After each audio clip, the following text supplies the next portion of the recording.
The House, I think opening government provided a very solid case in this grand final, which is a worthy argument, so I have to thank for the opening government for the case. I think in order for opposing government to win, we need to strategize two things. Number one, we need to reimagine the concept of world temptations, because I think there is a misconception in the opening debate about the true and the coherent concept of when the sin is committed due to worldly temptation. And I'm going to explain why this concept is most likely incoherent, so finally they have a very less likelihood to survive in a modern world that we live in.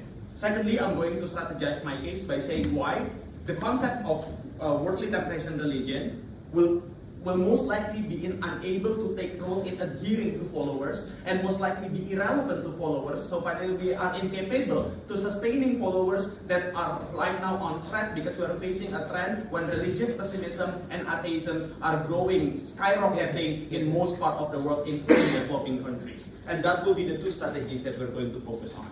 Moving on to my extensions, most rebuttals will be in that point. I think we need to reimagine first how the religious tenet will operate in opposition world.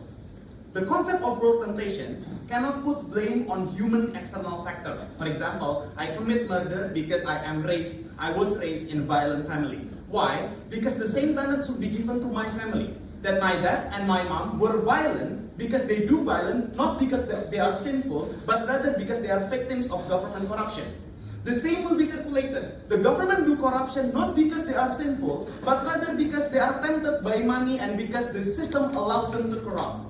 The system will, the concept of this, in order to be coherent, will keep circulated to the concept that they agree that the force of evil and the act of sin is caused by the presence of force of evil, that be it demon or devil, that persuades human to commit sin, which is inherently supernatural and metaphysical. Because that's the only way the concept will be coherent. Otherwise, you will put one person who commits sin and that person is doing injustice and incoherent concept in your world.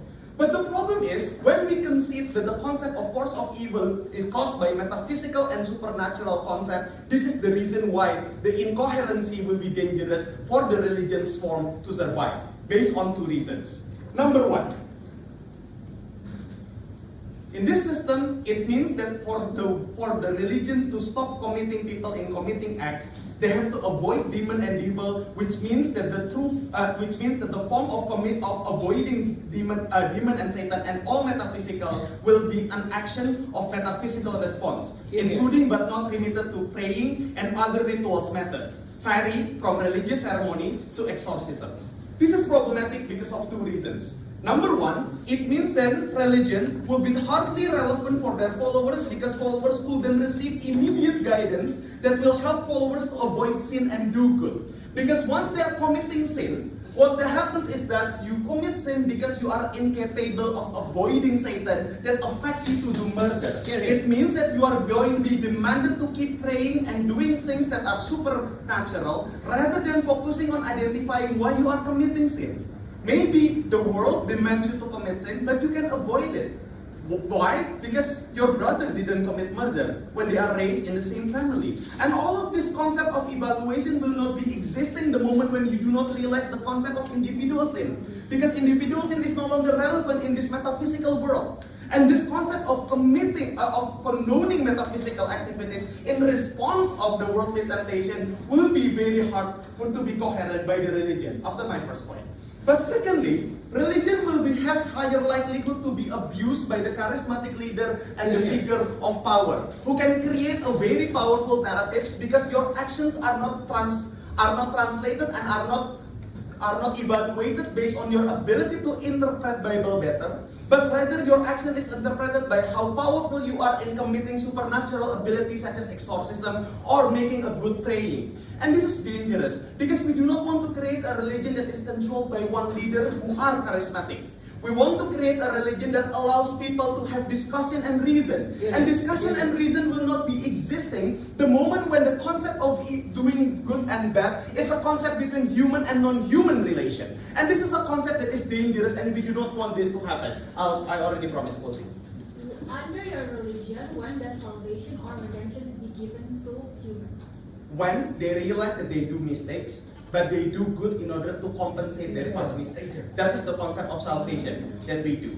They do not get salvation because when they murder, it's not caused by them, but rather being caused by Satan or supernatural ability. I hope that that makes a clear concession in this debate.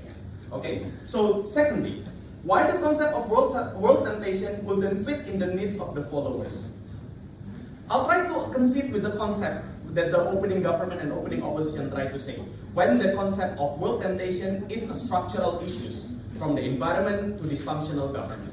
There are problems even when I concede to this assumption of world temptation. Why? Number one, it means that religion, in order for them to avoiding people in committing bad action, will heavily rely on structural transformation to create force of good and avoid sin. Things that becomes a very big interest of state and government role. The problem is, strategically, religions will take more active part in individual transformation, making religion as a last defense of moral compass. Even in a dysfunctional government, you can still do good because you will get eternal reward, for example, heaven, that becomes a last bastion of human morality. Things that are not going to be controlled and going to be provided by the government, even when the government is dysfunctional. The problem is, why cannot religion advocate social transformation? Because unfortunately, it's almost impossible for religion to take active role in government in social transformation. Because number one, generally the world right now operates in secular function. Even in countries such as Indonesia, where they claim that they are non-secular, religion take a very minimal part in government intervention in advocacy. Which means that it's very hard for a religious leader to advocate for social transformation, and it is more likely that religion can fit into followers when they are able to focus on individual transformation as a means of persuasion. And this is very dangerous if we are not able to handle on that issues. But second, that is very important is that the concept of worldly temptation will not allow religion to recognize reward. Because if I and my brother commit the same sin, and if I commit the sin and my brother do not commit the sin, then my brother will not get reward. Because it just happened that I get more temptation than my brother. The concept of worldly temptation will not allow the concept of reward as a return, and this is the reason why religion will not fit into the followers. So we propose